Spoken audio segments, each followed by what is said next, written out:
It is Bones. And in this one, let's go ahead and do a little topic video. Now, I usually do these every once in a while when I have something that I would like to discuss with you guys.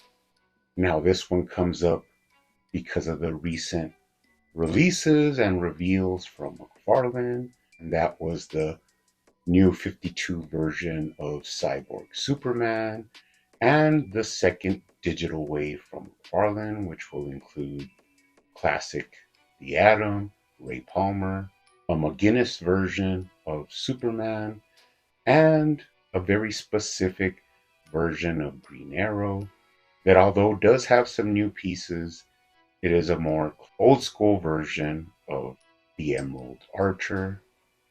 And now, contrary to popular belief, all of these versions of the characters are based on comic versions. While although the new 52 version of Cyborg Superman is a more modern take, the digital waves seem to be more of classic takes on the characters.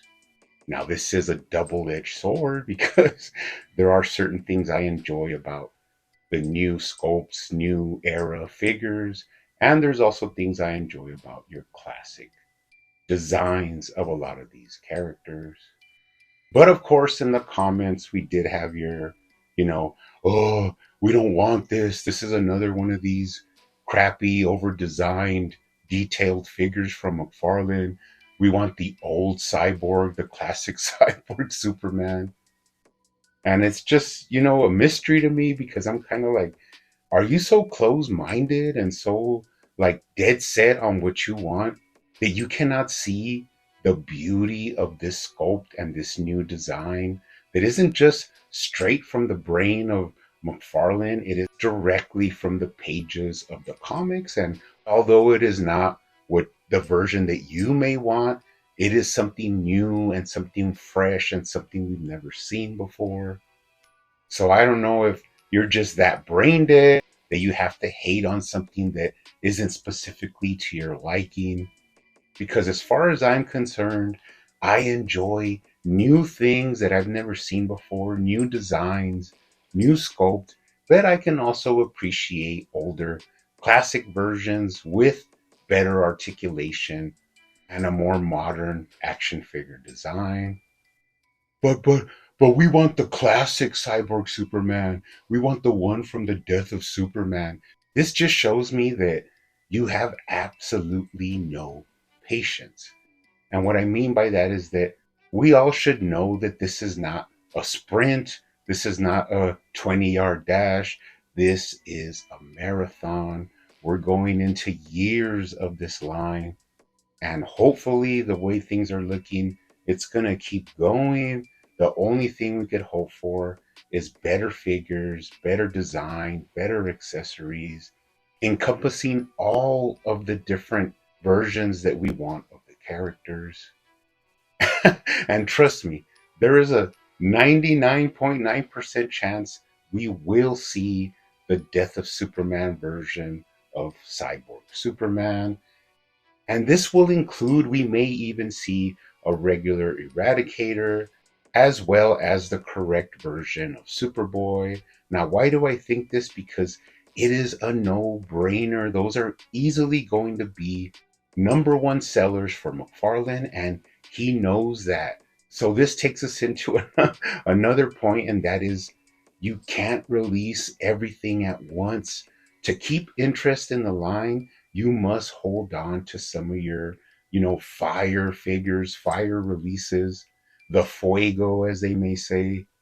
You have to hold on to a little bit of that to go further down the years of the line, unless you want to go down the same route as DC Essentials, DC Icons that popped off and then fizzled out within a year or two. We do not want to do that. We want to extend the line, we want to expand the line, and we want to see the line filled out with all the characters that everybody wants to see. But you have to understand that all of these releases, all these new figures are not always going to be tailored to your liking to what you want. Because, if I had all the female figures the way I wanted, they would be, they would be wearing bikini versions of their superhero costumes and just look, super hot.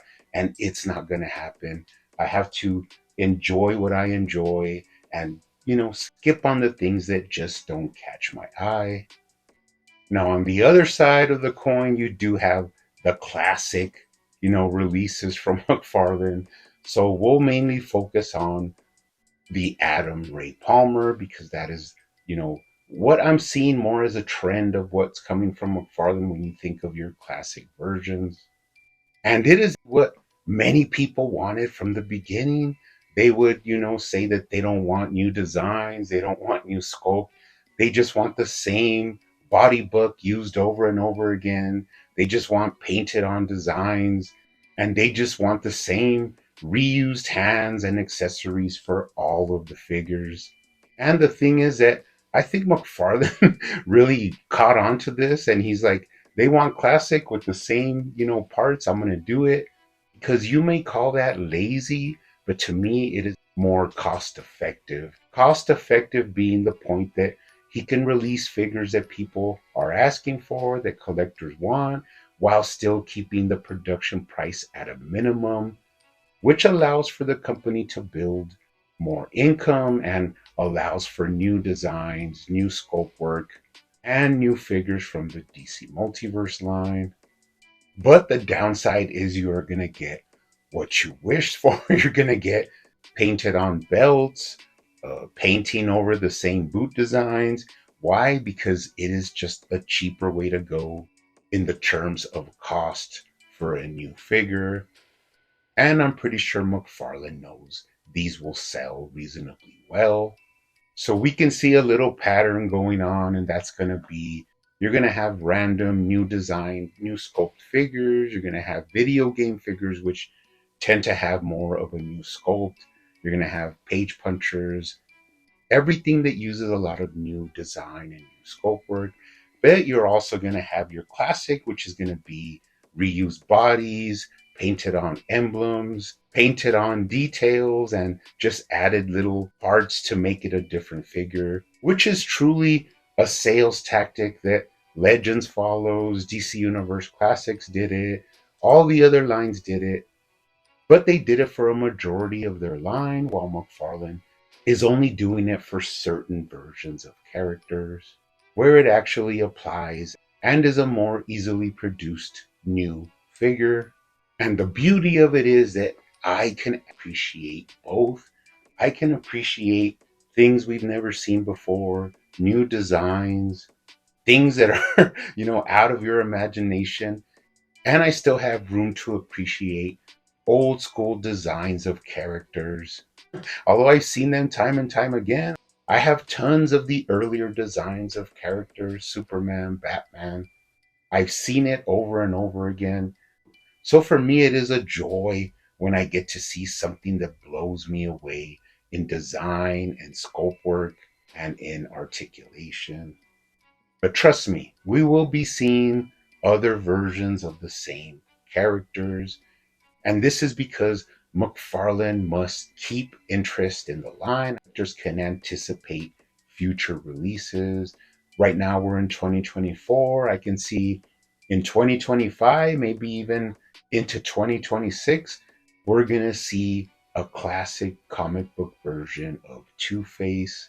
It's going to happen. We're going to see it. McFarlane knows it's going to sell. Now, as we know, Warner Brothers blows because you can't, put weapons with the figures, more specifically firearms. But that is something we can work around and add our own to these figures. So for me, that's not a big negative. If the Two Face doesn't come with any pistols, I can easily add those myself. What I do want to see is the comic book version of Two Face. And hopefully it'll be so, down the line in the process, the execution and the design will be flawless, getting better ankle joints, better articulation. We've been seeing a lot of these things from McFarlane with the wired cloth capes, more figures coming with alternate hands. All of this is a positive for the line. So I just say, chill, take a breath. It's not the end of the world. McFarlane's going to do what McFarlane's going to do. All we can do is enjoy the figures that we are drawn to and not spend any time on ones that is not for us. If it's not for you, it's not for you. Skip it and move on to the next figure. Now, when it comes to constructive criticism, making the designs better, making the packages better as a whole, I'm all for that. There's nothing wrong with that. Asking for things that collectors would like to see, because usually those are details that a regular consumer that is just walking down the toy aisle has no interest in. If it has this, the right boots or the right weapon, or sadly, they really don't care if it's the right scale. They just see a figure that looks cool and they want to buy it. So McFarlane has to like sneak that, part of the consumer in as well, besides trying to appease all of the psycho collectors that are that are in the collector community. And this actually segues me into, something, and that is that I recently received finally my new Superman page punchers, crazy design, something we never thought we'd see, but this is my whole point. This is something new. This is something, why does Superman need armor? Really, who gives a crap? It's just a cool looking figure. And if I open this up, display it on my shelf, display it on my desk, someone is really going to be attracted to this and say, what is that? It looks awesome. So much detail, so much scope work, even a little paint splashed on there. This is an awesome release from McFarlane. I think I paid $24 for this, and that's just, you're not going to beat it. It comes with a comic, which I kind of compared to the digital things that McFarlane gives, and that is that I don't really care about the comic. I'm just gonna throw it in a box. Maybe I'll look through it. I don't care about digital versions of figures. I just throw the card with the rest of my cards. It's not a big deal to me. But what I do want is the figure. That is something valuable to me. And if McFarlane wants to open up the company to different avenues, be it comic books, be it digital, I could really care less. It's not a big deal to me. I don't, go to sleep at night angry at McFarlane that he gave me a card with a digital figure that I'm never going to use. That is the farthest thing from my mind when I shut my eyes at night. Why would I waste my time thinking about things I really don't, care about? And another purchase I've made is actually this Earth 2 Superman from the Crisis Wave. Now, this is an extra. I am going to open this one up and display him in his original standard release form. But I just want to make the distinction that you have something new, something entirely out of this world, and then you have something that I have to say is one of the best Superman bodies, Superman designs, and books. I wish McFarlane would use that body a lot more. I already have one that I put the first appearance Superman head on, and that is why I wanted this one out. I think I paid 35 for this one online. That's why I ordered it, because I knew it was cheaper than what McFarlane was selling it for, and it's just an extra that I'm gonna have. But I really love this body. The wired cape is really almost perfect. Can't say enough great things about this version of Superman, and I enjoy him. He is a classic design. He is an old school version of Superman, while at the same time, I can appreciate and anticipate opening up this figure and taking a look at it, because it's something that I've never seen before, something that interests me. And that goes for a lot of the figures in that wave. You're talking about that sort of insectoid looking Brainiac, which I also picked up. I'm going to look at that one as well. And that's what makes this fun. That's what makes collecting fun. That's what keeps me coming back. I enjoy this hobby that I have, customizing, collecting, displaying, making vids is even enjoyable sometimes for me. And that's truly what we should be in this for, is the enjoyment. So don't take it too much to heart. Don't let your emotions overtake you. Keep calm, keep cool, keep collected. Enjoy what appeals to you and skip the things that you have no interest in. And I really hope you enjoy collecting. We are very fortunate to be able to collect, to be able to, have these collections. It's something that I always appreciate being able to do in my life, because in the end, that is really all that we can control, is our enjoyment and what we purchase and our collections. But anyways, let me know what you guys think down in the underground. But as always, keep hunting out there, keep collecting, keep customizing, and I will see you on the next one.